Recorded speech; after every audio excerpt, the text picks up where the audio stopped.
You ask how millennials become multimillionaires rich, right? Well, first of all, you gotta man up.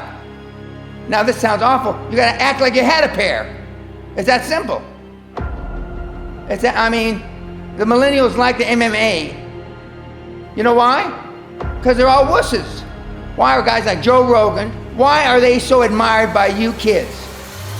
Because they're men. Because they got a pair.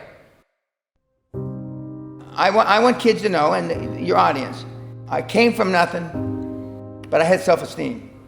You don't have to have money to make money. What you have to have is belief in yourself. Okay? You don't have to come from something, but you have to have belief in yourself. And unfortunately, most of the millennials don't believe in themselves. They act like victims. They have the victim syndrome. And that's unfortunate. Did you realize Gallup did a poll 2 years ago? 87% of the human race is unhappy. 87. Why are they unhappy? Because they don't have what they perceive as what they deserve. But it's not what you deserve in life, it's what you earn in life. I came from a shitty background. My dad beat me, I got in a lot of trouble. I found a way to turn it around. The kids, the millennials, give up too easily. You have to want it more than the air that you breathe. I've always criticized, you can do whatever you want to do if you believe in it enough. When parents tell their kids, you can be anything you want to be, you can be the president of the United States, that's bullshit. You can be anything you want to be if you've been groomed properly, okay? And that means your parents had to know something about building self-esteem. We don't do what our parents tell us to do, we do what we see our parents do. So when I tell you, you can be anything you want to be, I've created billionaires with these two hands. If I looked at your 5 friends, each one of you, the best of you have one maybe person that's worth having as a friend. If you measure, am I growing with this person? Is she detrimental to my future? And you go through the list, very few of the millennials that I know can justify the people that they hang with.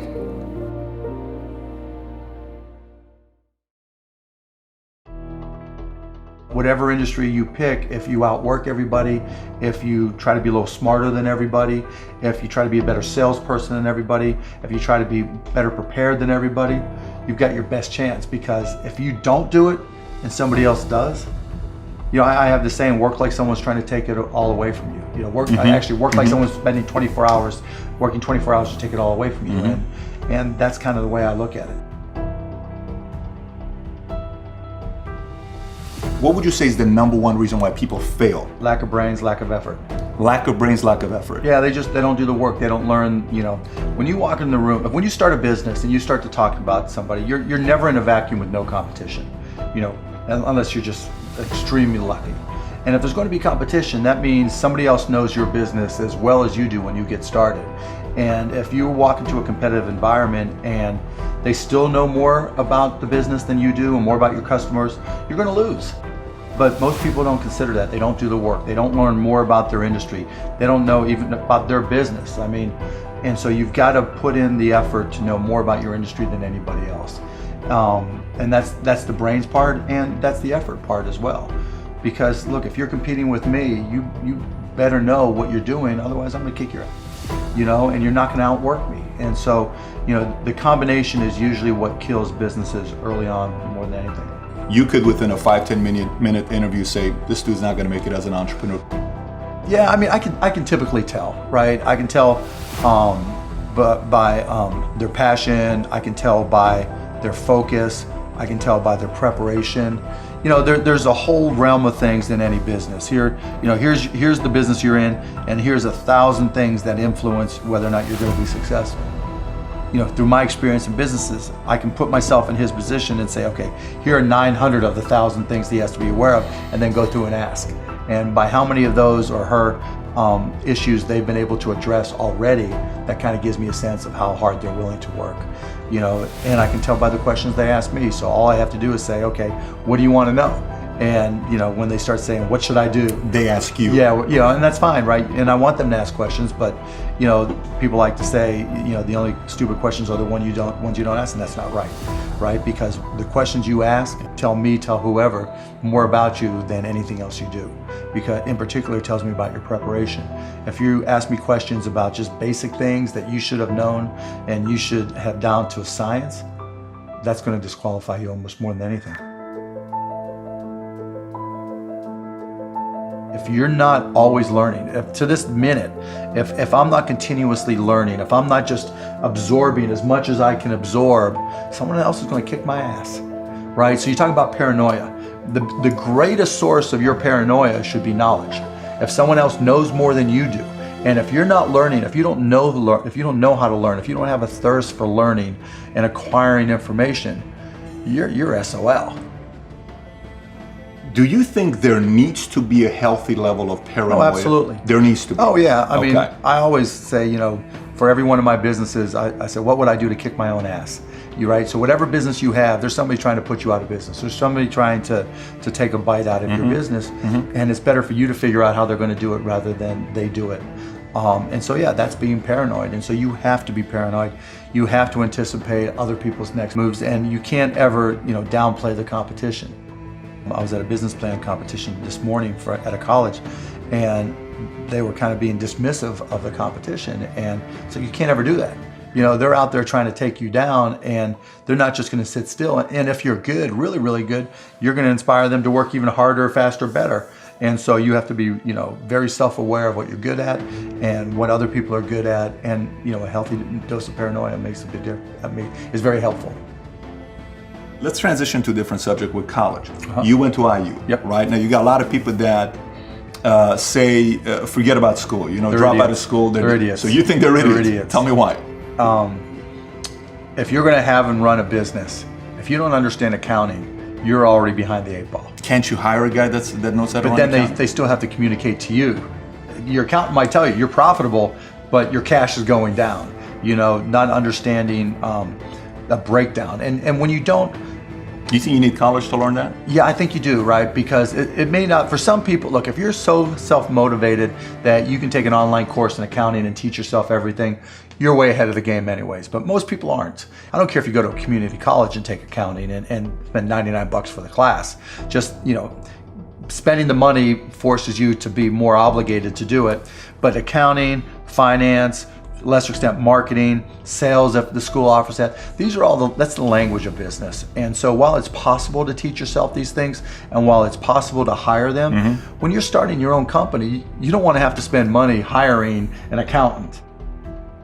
Well, let me take that. If you've gone through all these classes, you probably don't have to hire a lawyer to incorporate, right? You can probably figure out yourself. And so your cost of opening up a business drops, but even more important than all that, that's the blocking and tackling. That's the language of business. The thing I learned at Indiana that was more important than anything else, I learned how to learn. Easiest ways I find to talk about Bitcoin is just talking about the legacy problems and kind of what the average person does, and both from those that are successful and those also that are not successful. And so let's start with some statistics around just the United States, right? 45% of Americans hold no investable assets. That's so crazy. So right what is an investable asset for people that don't know what that means? A stock, a bond, cryptocurrency, real estate, right? All the things that are basically are not cash that you're buying because you think that they're going to appreciate in the future. And so really that 45% of folks are living paycheck to paycheck. They keep all of their wealth stored in dollars in a bank account.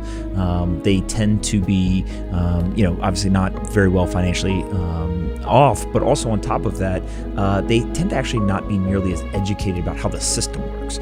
So there's a wealth inequality gap, but there's also a very large education gap. It's being used everywhere where you would think it would be used. Russia, Iran, Iraq, Egypt, Venezuela, Argentina, everywhere where you have currency pressure, everywhere where you want to basically shield your assets. And then after that, it'll probably become a payment mechanism. So in all of these three industries, you're talking about trillions of dollars up for grabs, right? And it's just about trying something, right, and taking a few months to understand what the opportunity is and then hit the scene. And I think that the cool thing is it's easier to know how to code. It's actually useful in a way where, you can probably hack something together yourself, you can find folks. And so this is the time where people should be trying really big, crazy things. You can think that Bitcoin is the greatest thing since sliced bread, but if you don't actually buy any Bitcoin, then you can't take advantage of the growth. Also a psychotechnology. It's like literacy or numeracy. It's a software implementation we put into our brain. We use it to communicate, negotiate, plan. I mean, how many times a day do you think in dollars? It's something that's deeply embedded in our cognitive machinery. And that gets into my argument later about why central banking is kind of a computer virus on the human brain. But I think what would be an appropriate avenue here is to think, okay, you've been pursuing dollars your whole life. What you're actually pursuing is what those dollars can get you. That's what money is, right? Money is the most exchangeable good. You can think of it as a call option on anything the market can produce. So any good, any service, any knowledge, human time, anything people can do, any service anyone can render for you, money is a call option on that. And that's why it's the most valuable or apex good in a marketplace. So what it ultimately means is that money is the most important form of property. So what we're all really after, all of our businesses, our lifestyles, our governments, these are property strategies, if you will. These are ways to reach consensus on property, to distribute property in an equitable way, in a way that we all determine to be fair, right? Fair and equitable. I mean, think about if I told you to go play a game and I said, but I'm not going to tell you the rules, right? It'd be pretty hard to play the game at first, at least. Maybe you figure it out, maybe you don't, but you're obviously going to be much better equipped to play the game if I explain to you how the game works and what the rules are. And so if you think of money or finances as a game, there's really one key rule that everyone has to understand, which is the dollars will be worth less in purchasing power terms over a long period of time. That's not a negative towards the dollar. That's not a positive towards the dollar. It's just that is a fact. And we call it inflation. Yeah, and the system is built that way. And the economic argument for why it is built that way is because if I know that my dollars are going to lose purchasing power, meaning that today it costs me $2 to buy a loaf of bread, in 5 years it'll cost me $4 to buy a loaf of bread, I'm financially incentivized to either invest the money or to spend the money. But holding it is a losing proposition. Now, that economic theory is predicated on the fact that everyone knows the dollars are going to lose value, because what ends up happening is those 45% of Americans end up not investing the money or really spending the money. They're trying to save the money, but it is losing value. And I always go back, and I think this generational idea is really can be extrapolated even further. It's not just folks on the inner city. If you think back, I'm 33, you're in your 40s. If we go to our parents or our grandparents, for the most part, their financial advice was save, right? Spend less than you make. If you save, then you can make your way to financial security. That was actually true, specifically around our grandparents' generation, a little bit for our parents, and then for us, not so much. And so the advice that was passed down was actually predicated on a situation that no longer exists, because before 1971, there was nowhere near the debasement of the currency that there is today. Elevated people know who they are. They know what they believe, the role in life they are presently filling, their great personal potential. I remember being on my job with no possibility of a future. And I will never forget the moment that a man walked up to me and looked me in my eyes and told me that this was the best I would be able to do. And I came to the resolve in that very moment that greatness would be my new norm. Make this moment the moment of truth about yourself. Many of you have been selling yourself short all of your life. You have the opportunity to experience more environmental, physical, and mental abundance. Someone who is in a constant state of elevation. Their self-talk is, I know who I am, I know where I'm going, and I know where I came from. There is definitely a direct connection between finding your passion and reaching your potential. You will never fulfill your destiny doing work you despise. Passion gives you an advantage over others because one person with passion is greater than 99 who have only an interest. Passion gives you energy. Are you aware of what you are doing with your day-to-day time? Do you like your current relationships? Do you like your circle of influence? I think a lot of us, we are programmed to hold on to things that we no longer like. We gain a greater perspective when we zoom out. And too many of you are guilty of becoming what you are going through. You are not what you are going through. Your responsibility is, once you've gone from flapping to flight, is to protect your progress, to protect your territory. You got to get a real boss-like mentality with your territory. All the ground that you gain, protect your territory.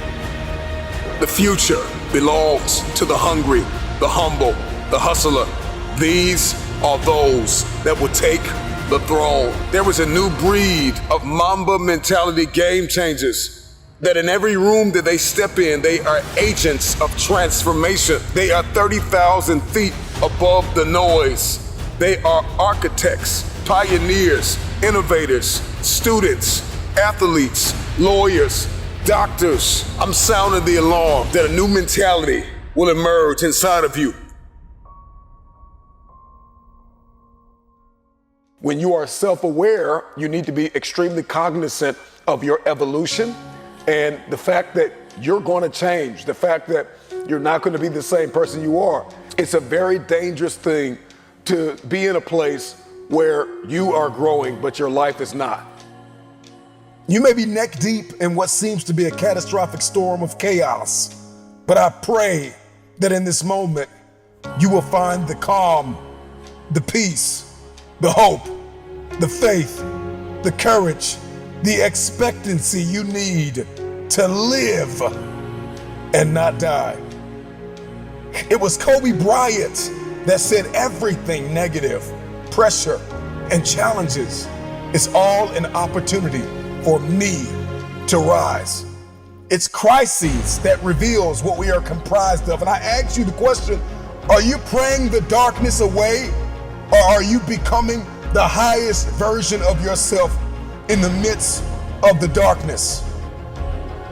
Don't fear the dark. Ask yourself, what did you learn in it? Adversity is our advantage. Decide to come out of this better. Find yourself in this elevated place. You are not your crises. You are not what you are going through. What are you expecting the outcome to be? Because you can't change what has happened. However, you can change what will happen.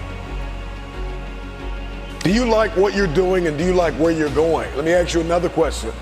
What would you like to do? If you don't like what you're doing and you don't like where you are and you don't like your relationships and you don't like X, Y, or Z, what do you want? What do you like? And then you got to be able to add passion to it to activate that thing and make that dream a reality.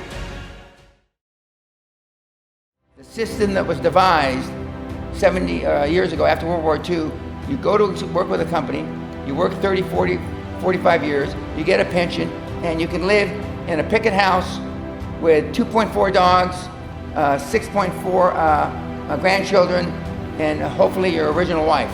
Well, that model's dead. That is impossible anymore. And on top of it, you have $150,000 to $250,000 in debt for going to school. And some kids will be 45 years old and still be paying off student debt. Boy, that's a load of crap. Down deep in your soul, you know there is no get-rich-quick scheme that's legal. So for a millennial, it sounds trite, something they believe in. If you change 1 billion lives, you'll get wealthy. What do you believe in enough to quit your job to try to change 1 billion lives?